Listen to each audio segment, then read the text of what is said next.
welcome back to the channel. Today we are back on the offensive side of the ball, looking at the Seattle Seahawks playbook here, and we are going to have a very run-heavy scheme. I'm going to come out in the RPO bubble. I'll just match with 2-4 nickel here, and I have 4 run plays here in my audibles. Obviously, I don't want you to set this up in your game. Don't come out and only have run plays in your audibles. I'm going to cover 2 more pass plays a little bit later in the video, but this is just going to make it a little bit easier to sort of explain the run game and what we're trying to do, exactly what we're trying to accomplish with the run game out of this scheme. So I decided to start with the RPO here, and it's very simple. I mean, you can see auto handoff run, or you just throw the ball to, in this case, B. You throw it quickly. Very simple, very easy to do in the game this year with the RPOs. But the thing about the run game is, if you watch these videos a ton, we talk about, especially in the run game, being able to run where the defense doesn't have bodies, because they aren't going to be gapped up and have stellar run defense every single play on every inch of the field here. Like, we have a dive as our inside run. We have an RPO bubble as in between the tackles, run to the right. We have a zone weak run, in between the tackles, run to the left. We have a pin and pull sweep is going to be our big outside run. So we have a little bit of everything in this scheme here. And of course, like I said, you're not going to have all these in your audibles here. Maybe you sub a pass play or two into your audibles here. But just the idea that we have 4 really good runs. There's also a counter. If you're a counter guy, feel free, add that into this as well. But the dive, the pin and pull, like right here, I mean, we see a big hole over there to the left side of the field. I'm not exactly sure how Metcalf is going to block with his guy over him, but I like this here. We're assuming our center can take the guy over him. Our guard hopefully can get up to that second level and block that guy right there, and we pick up 5, 6, 7 yards. And you know how the run game works. If you're watching this, you're a run scheme kind of guy. You obviously know you're not going to bust these every single time for huge plays. But this is one of those schemes where you just chip away at them. You take those 3, 4, 5 yard gains, and then eventually we'll hit a big one, with one of these pass plays over the top, or we just simply break a big run on them. And I really like this pin and pull sweep here. We'll try to get outside. Guards and tackles, typically, I did a terrible job on the sticks there, but guards and tackles, really, I didn't like what they did in the run game, in the pull game, in past years a lot. They weren't very consistent, but being that this is, you can see here, it's the center, and I'm not sure what number 70 was doing there. Kenneth Walker's going nuts. Not exactly sure what the guard was doing there, but you can see it's the center and the right guard, to the side of the play, so the right guard can get out there a little bit quicker than if, you'd have a left guard pulling on one of those power runs or something like that. Overall, again, let's try to run this thing to the left here. Again, hoping that our center can take the guy over him, our guard can get up to that second level, and then the tackle can just, boom, take him out, and we get a huge run out of the deal. I mean, you can just see, of course, this is going to be very extremely situational dependent type of thing, and that's why I kind of want to have so many runs to this here. We'll kind of just, run the ball up the middle, too. I mean, there's a little bit of everything.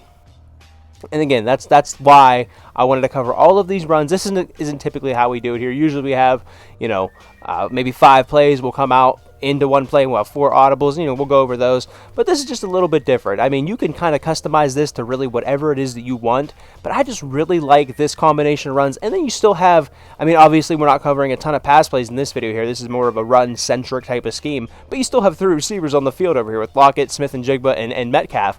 I mean, you want to be able to throw the ball out of that. We talk about whenever we have 2 tight ends or a fullback on the field that we want to be able to run the ball. We use those bigger personnel packages to run the ball. We have 3 wide receivers on the field. We want to be able to throw the ball to those guys. So, I mean, keep that in mind. Here, 70 does a good job getting outside. The pin and pull run, obviously, that's going to be more of a big hitter type of run. Here, I actually got a comment, I don't even know exactly what video it was under, but asking about running into double mug. If you ever see this double mug look, with wide alignment guys on the edges and then the middle, 2 linebackers in the middle, I would recommend just going to whatever run you have up the middle. In this case, we'll go to the dive and just run right at these linebackers. Here, I kind of held sprint a little bit too quick, but a ton of times, those guys just cannot get off. Like, maybe you don't want to run, maybe we wanted to run like the zone weak there. But here, I mean, another great look here to run the zone weak. Get a little sticky right there as well. I'm gonna pick a couple more yards right there.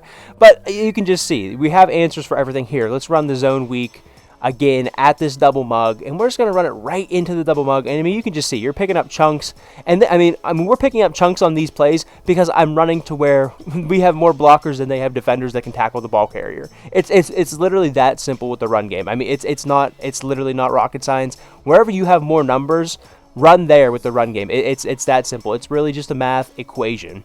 RPO, though, I mean, we're obviously, the guy on Metcalf. I do want to touch on this one more time. I feel like you kind of get the idea with the run game. If they have less guys up the middle, run the dive. If you think you can get outside, like this actually might be one where you can kind of get outside, you think. It doesn't quite hold the block for me out there. Again, I mean, your MUT team, things like that. You're going to have better blockers, higher acceleration guys, things like that. I mean, here, halfback zone week again. They're letting me live on that zone week. They're just letting me, they let me live on that. But that's what you're going to be able to do too. I mean, probably not to this extent. I'm assuming a human isn't going to let you just run the ball down their throat like this in a game. But I mean, you can have a similar success to this by just picking and choosing where exactly you're running the ball. And then we're having an RPO on top of that. You know what I mean? Where Metcalf will just kind of throw one out of it one time. You're able to see here, I mean, they only had, we'll kind of just go to the replay real quick and show you why exactly we're throwing that ball. Because, maybe it isn't the most obvious thing. And like we said before, we have 3 receivers. They only have 2 guys out here that can cover our 3 receivers. You're seeing this outside corner 1, and they have their slot player over Jack Smith and Jigba there. And then this edge player, he's a run defender. He's a linebacker. I'm not worried about him covering DK Metcalf. If that's the case, that's fine. We'll take that one-on-one matchup, every day of the week. But I'm not worried about him. So we have 3 receivers to really, 1 and 2 cover guys. So we like that matchup. And, of course, we're obviously running the bubble right at those 2 guys. Our 2 blockers, Lockett and Jax, are going to go down. Great blocks right there. And, I mean, it's going to free us up down the field. And that's kind of the thing with the RPO as well. Eventually, they are going to start stacking the box. If you're going to run the ball down their throat, run the halfback dive, run the zone weak. You run these things that are just running the ball down their throat. They're going to stack the box. They're going to run commit. They're going to do these crazy things to try to stop this run game. So you want to be able to have, especially an RPO out of this. It just makes so much sense in my head because, you're running the ball, and just have a pass off of that run just makes so much sense. And then we'll go into we'll get into the pass plays as well. I'll try to hit this pin and pull sweep one more time, try to get outside. Noah Fant just doing it, and that's kind of the lane that you're trying to set up right there. I know we were trying to get outside, but that's really the lane you're really trying to get to. Of course, I mean, here, this might be one that you're actually able to get outside on. Hell yeah, it is, and that would be a house call in the biz, as we say. So that's exactly what we're looking for. That would be our big hitter. Not that you can't hit big hitters, off the zone weak, the dive and whatnot. But I mean, just really running to where your opponent has less players is really the key to this. Really the key to this run game. So that's, like I said, that's all the runs that we want to go over here. There is a counter as well. If you want to kind of experiment with that, but. That is the run portion of this. Let's get into these pass plays of sort of the down the field passing attack to go off this short run game here. I just want to jump in right here and remind you guys to like the video and subscribe to the channel if you are enjoying. We're probably about halfway through the video right now, so if you made it this far, you're probably liking what you're seeing. Just go ahead and hit that subscribe button for me. Hit the like button for me. Something like 90% of you guys are not subscribed that are watching these videos. So if we can go ahead and fix that, that would be fantastic. I don't want to interrupt the video too long here, so let's just kick it right back to it. Last two pass plays. They're both play action plays, PA boot left and PA halfback flat.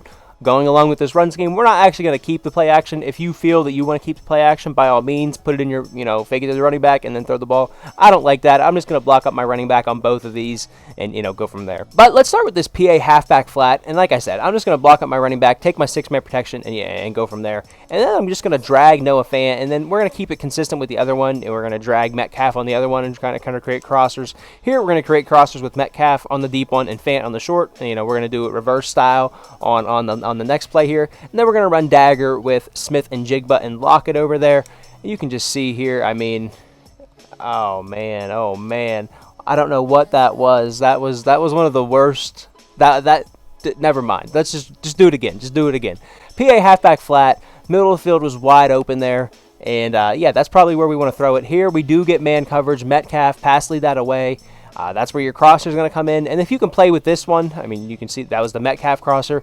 We have PA boot left. Let's kind of just run this one. We're just going to drag Metcalf. And then here we have Fant on a little bit deeper crosser. Metcalf on the shallow cross. And then same kind of thing. We're just running it the other way. There they sort of, the zones kind of, fall back a little bit. So we just take the underneath route. And again, we're trying to set up these deep pass plays here, but it isn't always going to be that. We're not going to hit. Same thing with the run game. We talked about we're not going to hit big plays, big runs on the run game every single time. We're not going to, sometimes we're going to settle for shorter passes in the pass game too. Let's try to hit this dagger up though. Oh my goodness. That was ugly, but it worked, man. That was ugly, but it worked. And you want to be more in time as well. Let's just go to the replay because I'm never going to be on time. I'm never going to be on time. Like, if you were to be an on-time quarterback, just give this ball to the tight end. I mean, everybody's back is turned behind him. And just let him turn upfield and, you know, and run. I don't know why I waited for Tyler. Like, I waited for Tyler Lockett because I didn't throw it last time. That's why I waited. But, I mean, in a real scenario, I mean, you can see no one's around Noah Fant. Just give him the damn ball and let him run up the field.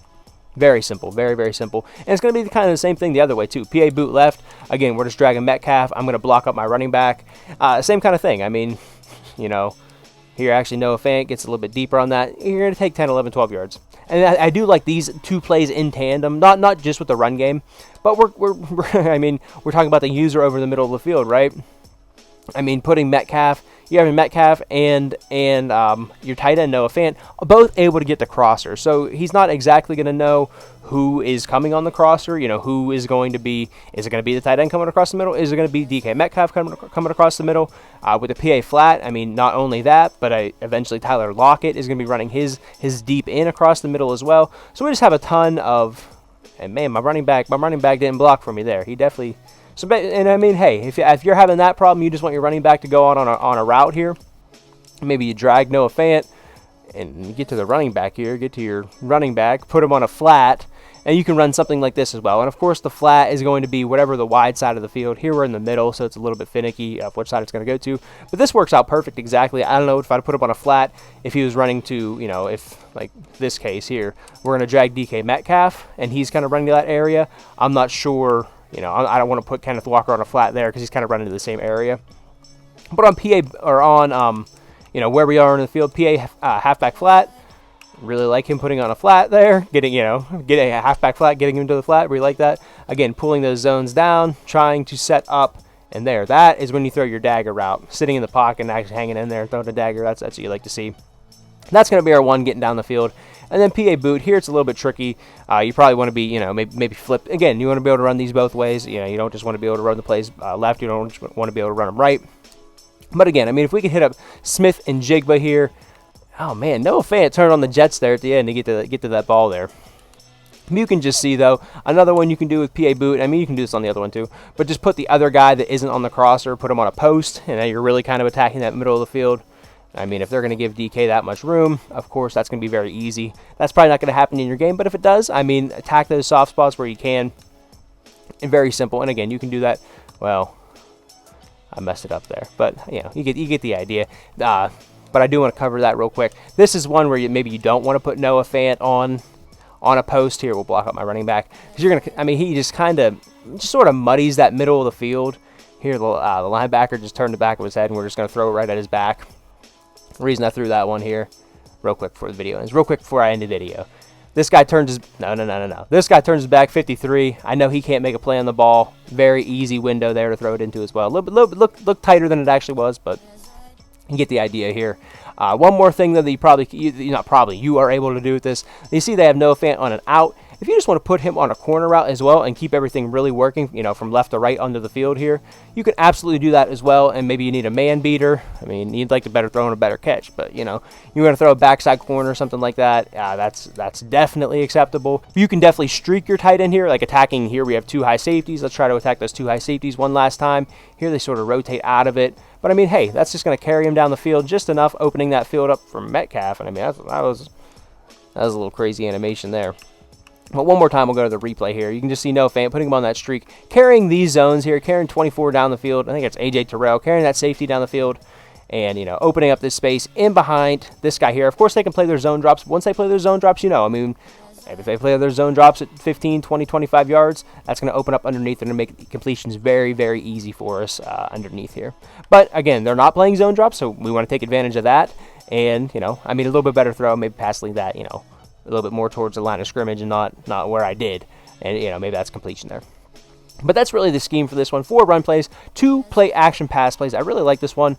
Powerful run scheme. If you're a run guy, maybe even if maybe you're a beginner to the game, even you don't like throwing the ball, you're not the most confident throwing the ball. Here is a run scheme. You have a ton of plays, simple pass plays as well, and there's a bunch of there's more stuff that you can add yourself, from the playbook in general, or just pistol trips. You know, there's other pass plays. There's a counter that we've been talking about and whatnot. So that's pretty much the end of this one, though, guys. I hope you did enjoy. If you did, leave me a like, leave me a comment, let me know what it is that you want to see next on the channel.